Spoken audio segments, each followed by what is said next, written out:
My wife 26 female and I 29 male pretty much have not had sex since COVID started.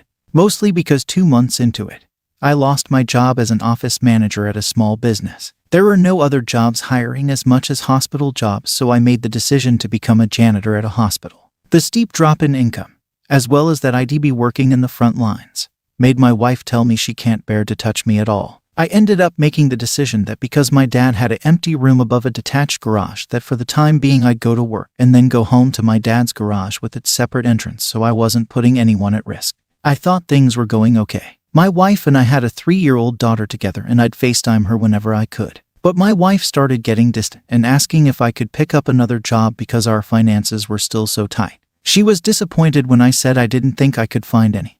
And the people at the hospital were telling us that overworking ourselves would really doom us if the virus happened to be incubating inside of us. I would call my wife and she started just not answering my calls until later. I was the most alone I'd ever been, but I thought that at least my wife seemed to be okay since she was posting about having Zoom wine and cheese night or virtual board game night with her friends pretty much every night on her story. Slowly though, my FaceTime calls would be reduced to a few quick words with my wife before she put the phone on my daughter. I came home around fall of 2020. However, my wife said she'd rather I sleep in the guest bedroom and keep most of my activities restricted to that area. So basically from that point all the way to March, I would spend most of my time at home in my separate room and only my daughter would sometimes come in.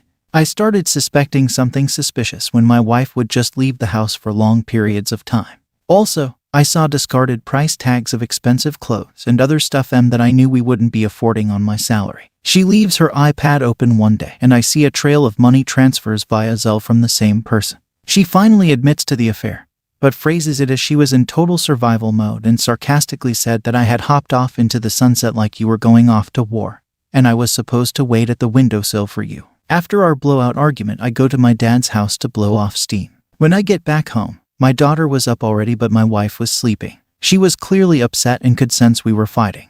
We went to counseling and my wife told me some legitimate issues she was having, namely the panic attacks at the thought of getting coronavirus and being a single mom to our daughter. 2 weeks go by since our last session, and my wife starts feeling sick. During therapy, we had promised each other an open phone policy if either of us felt uncomfortable, because she also said that she cheated because she was thinking I could have easily also had an affair. I felt she was being sneaky again, so I asked if I could see her phone. She then said that she needed to talk to me. She broke the news that she took 2 pregnancy tests and went to the doctor when I was at work with the father, and the texts reflect that. It's a foregone conclusion that the baby isn't mine. I didn't want to come face to face with the other man, but my wife said that he wants to be a part of his kid's life. My wife and I are both white, and the other man is African American. And the other man says that he's the only one who can impart on the kid the other half of his or her identity. After I told my family, they all said that eventually my daughter was going to ask questions, and there was no way to brush this one under the rug.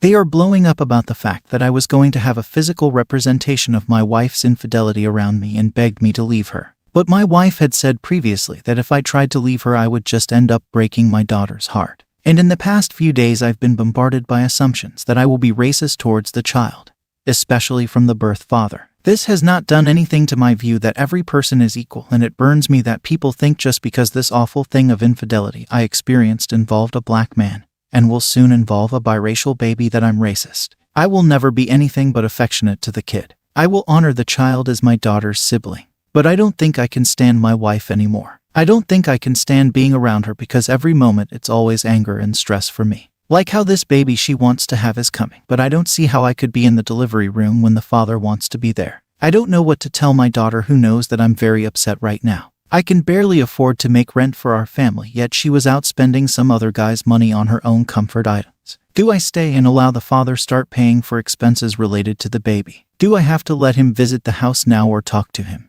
I don't think I can do either. My wife said that the affair ended, but now their relationship will never end. But my daughter is very astute and will be seeing how I handle this. And part of me still remembers the things that made me fall in love with my wife. But I hate to say that I would have forgiven her if she wasn't pregnant. I'm sorry, I don't hate the kid or anything, but this just made everything so much more complicated. I am at a loss of how I would leave. I, female 29, caught my wife, female 27, at the home of the man she had an affair with. My wife and I have been together for over 9 years. We were long distance for 7, and have now been married for over 2 years. We are both bisexual. 4 months ago, I caught her having an affair with one of her coworkers. I literally rode my bike 45 minutes at 11 p.m. at night on July 3rd. Because we have only one vehicle, and she had been gone a while.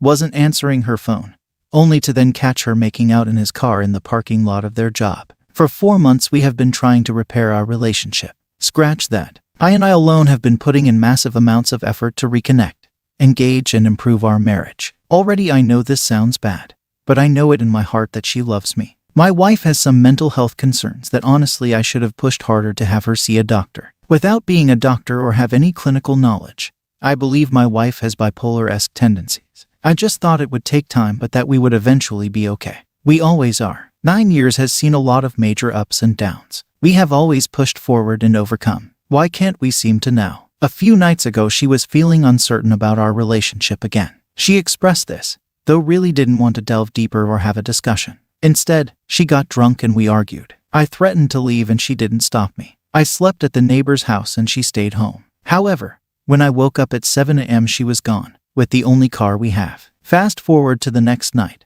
I asked her where she was going to be staying. It had become clear that she needed some space to get her thoughts and feelings sorted out. She said she would stay at a friend's. It was a lie. That night my mom stayed with me at the house so I wouldn't be alone with my own turmoil. We decided to drive by her friend's place, because something in my gut said she wasn't being truthful. We also Googled the man she had cheated on me with and found his address, just in case. We drove to his address first. It was closer. I knew the entire drive there that we would find her, and I am so devastated that I was right. She stayed at his place that night and last night. What I don't understand is how being with him is helping her to think clearly. She still told me she hadn't decided on what she wanted, to be married to me or not. I decided the route of divorce because obviously I shouldn't be treated like this. But if she's so undecided, as confused as she claims, why seek out the influence of this guy? I'm sure I know the answer. I want to be wrong. I told her this morning that I wanted to repair things and she said she isn't in the right headspace to decide that, but obviously, as long as she is staying in his house, the more she's not even allowing herself to listen to what she truly wants. Right? Am I making sense? Before you tell me I'm an idiot, trust me, I know.